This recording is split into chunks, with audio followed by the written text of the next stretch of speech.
অনেকদিন পর আমরা দুই বান্ধবী ঘুরতে বের হয়েছিলাম। বাসা থেকে বের হওয়ার সময় আর ডিসাইড করে বের হওয়া হয়নি আমরা আজকে কোথায় ঘুরতে যাব। দেন আজকে আমরা ভাবলাম যে আমরা আজকে ফার্স্টে কলেজে যাব ঘুরতে। ছোটোকালে তো আমরা দুজন সারাটা দিন একসাথে থাকতাম, খেলাধুলো সব কিছু, মানে একদম সকাল থেকে সন্ধ্যা পর্যন্ত আমরা একসাথেই থাকতাম। আর এখন আমাদের মাসেও একবার দেখা হয় না। এই তো আমরা কলেজে চলে আসলাম, অনেক দিন পর কলেজে আসলাম।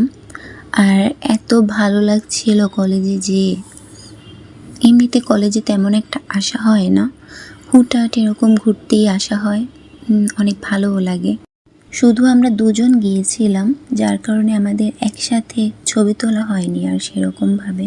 বাট আমরা অনেক সুন্দর সুন্দর ভিডিও করেছি। দেন একজনের ছবি আরেকজন অনেক সুন্দর সুন্দর করে তুলে দিয়েছিলাম। এই তো দিন বিকেলের সুন্দর আলোটা চলে যাওয়ার জন্য আমার খুবই বোরিং লাগতেছিল, আর আমি ভিডিও তো এক্সপ্রেশনগুলো দিয়ে দিয়েছিলাম যার কারণে। এই তো এরপর আমরা তাড়াতাড়ি করে কলেজ থেকে বের হয়ে পড়লাম। আর এই ওয়েদারটা এত সুন্দর ছিল, আমার কাছে এরকম ওয়েদার খুবই ভালো লাগে। হালকা হালকা মেঘ থাকে। আমাদের এত গল্প দেখে রিক্সাওয়ালা মামাও গল্প শুরু করে দিয়েছিল। আমবাগানে গেছো তুই? ওই রাস্তায় যাই না মামা।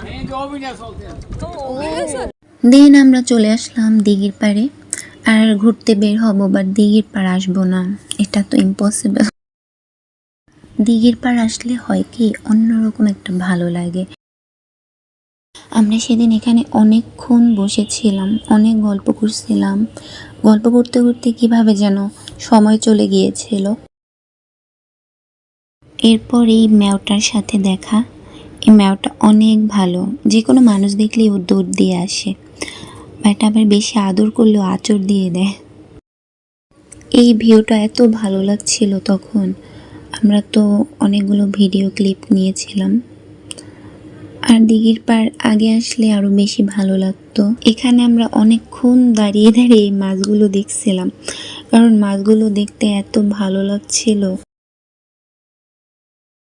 দেন আমরা দিঘির পাড় থেকে বের হয়ে চায়ের দোকানে গিয়েছিলাম। আর এই চা খাওয়ার কথাটা মনে পড়লে আমার এখনও অনেক হাসি পায়। বাট আমরা সেদিন অনেক এনজয় করছি চা খাওয়া নিয়ে। এরপর আমরা চলে গেলাম চটপটি ফুচকা খেতে। আমার কাছে তো আমাদের বরিশাল ডিস্ট্রিক্টের চটপটিটা অনেক ভালো লাগে। অনেক জায়গার চটপটি আমার খাওয়া হয়েছে, বেসিক্যালি ঢাকার চটপটি আমার একদমই ভালো লাগে না খেতে।